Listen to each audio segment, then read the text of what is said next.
আজকের এই বিশেষ বিশ্লেষণে স্বাগতম।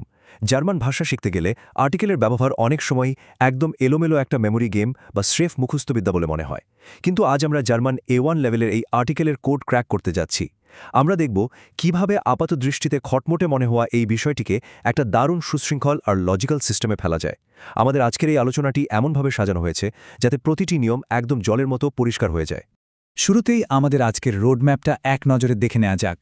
1 নম্বরে থাকছে আর্টিকেলের বেসিক ধারণা, 2 নির্দিষ্ট আর্টিকেল বা বিস্টিমটা, 3 ডার চেনার কিছু দারুণ হ্যাক্স, 4 ডি চেনার হ্যাক্স, 5 দাস এবং বহুবচন, আর সবশেষে অনির্দিষ্ট আর্টিকেল ও একটা কুইক সামারি।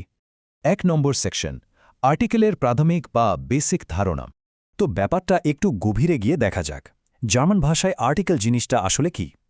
এটা মূলত এমন একটা শব্দ যা কোনো নামবাচক শব্দ বা নোমেনের জেন্ডার, নাম্বার এবং কেস বা কারক নির্দেশ করে। ধরুন, এটা একটা ভাইটাল সিক্রেট কোডের মতো। একটা শব্দের আগে বসা আর্টিকেল দেখেই কিন্তু আমরা চট করে বুঝে ফেলতে পারি শব্দটার গ্রামাটিক্যাল পজিশন আসলে কি। জার্মানিতে মূলত 4 ধরনের আর্টিকেল থাকলেও আজ আমাদের ফোকাস থাকবে সবচেয়ে ইম্পর্ট্যান্ট দুটো ধরনের ওপর। এবার আসছি 2 নম্বর সেকশনে, নির্দিষ্ট বাচক পদ বা জার্মান ভাষায় যাকে বলে বেস্টিমটার আর্টিকেল। এখানে খুব চেনা একটা ইংরেজির সাথে তুলনা করলে ব্যাপারটা একদম ক্লিয়ার হয়ে যাবে।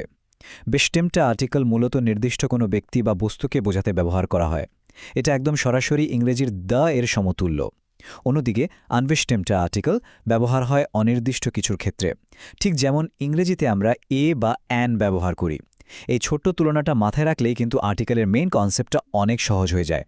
জার্মান ভাষা শেখার ক্ষেত্রে একটা নির্মম কিন্তু খুব মজার সত্যি হল এই উদ্ধৃতিটি। বস্তুর ক্ষেত্রে আমাদের সব সময় এটি মুখস্থ করতে হবে। মানুষের ক্ষেত্রে তাদের জেন্ডার বা লিঙ্গ বোঝাটা খুবই লজিক্যাল, কিন্তু জড় বস্তুর ক্ষেত্রে জার্মানদের নিয়মকানুন একটু অদ্ভুত।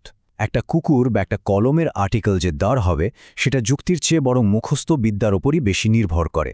একে জার্মান ভাষার একটা নিজস্ব চার্ম বা সৌন্দর্যই বলা চলে। 3 নম্বর সেকশন, ডের চেনার সহজ উপায় কিছু দারুণ হ্যাক্স। খুব মজার কিছু হ্যাক্স আছে এখানে। যদি কোনো শব্দ পুরুষবাচক পেশা, মাসের নাম যেমন ধরুন জানুয়ারি, দেয়া জানুয়ার, বারের নাম যেমন সোমবার, দেয়া মনছাগ, আবহাওয়া, কম্পাসের দিক যেমন উত্তর দিক, দেয়া নর্দেন, এমনকি গাড়ির ব্র্যান্ড যেমন BMW বা কোনো অ্যালকোহলকে নির্দেশ করে, তবে কোনো সন্দেহ ছাড়াই তার আগে ডের বসবে। তার মানে কি দাঁড়ালো? শুধু এই কয়েকটা ক্যাটেগরি মনে রাখলেই হাজার হাজার শব্দের আর্টিকেল আমরা এমনিতেই আয়ত্ত করে ফেলতে পারব। 4 নম্বর সেকশন, এবার দেখে নি ডাই চেনার সহজ উপায়গুলো। নারীবাচক ব্যক্তি বা ফুলের নাম যেমন গোলাপ বা দি রোজ এর আগে দি বসবে, এটা তো খুবই স্বাভাবিক। কিন্তু আসল ম্যাজিক লুকিয়ে আছে শব্দের শেষের প্রত্যয় বা সাফিক্সগুলোতে। যদি কোনো জার্মান শব্দের শেষে ই, আই, হাইট, টিওন, কেইট, শাফট বা উং থাকে, তবে চোখ বন্ধ করে বলে দেওয়া যায় যে সেই শব্দটির আর্টিকেল হবে দি। যেমন ধরুন ইনফরমেশন শব্দটার শেষে টিওন আছে, তাই এটা দি ইনফরমেশন। এটা কিন্তু আসলেই একটা গেম চেঞ্জিং শর্টকাট। চলে এলাম 5 নম্বর সেকশনে, দাস এবং বহুবচন বা প্লুরাল।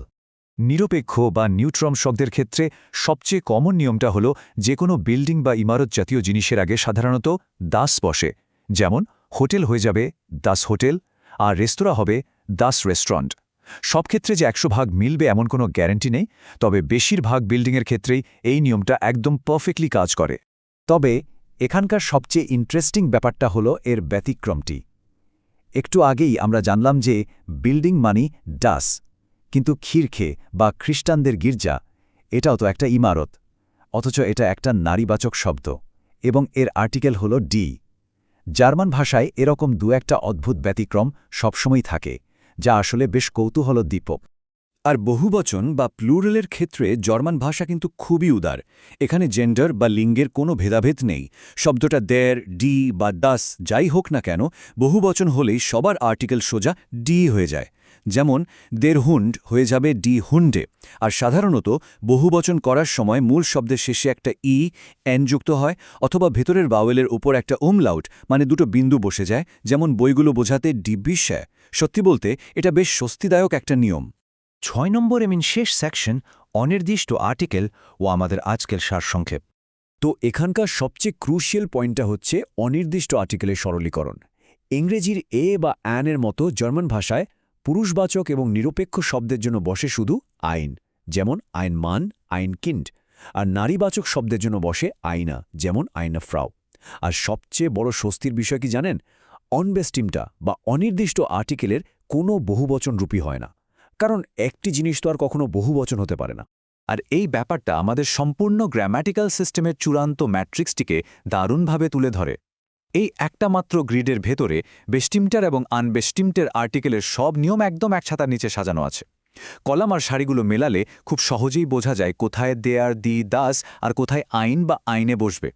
প্লুরালের ঘরে খেয়াল করলেই দেখবেন নির্দিষ্ট আর্টিকেলের ডি থাকলেও অনির্দিষ্ট আর্টিকেলের ঘরটা একদম ফাঁকা। ব্যাস, এই একটা ম্যাট্রিক্স মাথায় গেঁথে নিলেই আর্টিকেল নিয়ে আর কোনো কনফিউশন থাকবে না। আজকের এই আলোচনায় আমরা আর্টিকেলের কোড ব্রেক করার চমৎকার সব কৌশল দেখলাম। সাফিক্স চেনার উপায় থেকে শুরু করে ক্যাটেগরি হ্যাক্স সবকিছুই কিন্তু বেশ যুক্তিনির্ভর ছিল। তো শেষ করার আগে একটা প্রশ্ন রেখে যাই, এই নতুন কোড ব্রেকিং কৌশলগুলো জানার পর ভবিষ্যতে কোনো নতুন জার্মান শব্দ শেখার সময় কোন হ্যাকটা সবচেয়ে বেশি কাজে লাগবে বলে মনে হচ্ছে? আশা করি এই লজিক্যাল ফ্রেমওয়ার্কটা জার্মান ভাষা শেখার যাত্রাকে এখন থেকে আরও অনেক বেশি আনন্দদায়ক করে তুলবে। শেখার এই দারুণ উৎসাহ বজায় থাকুক।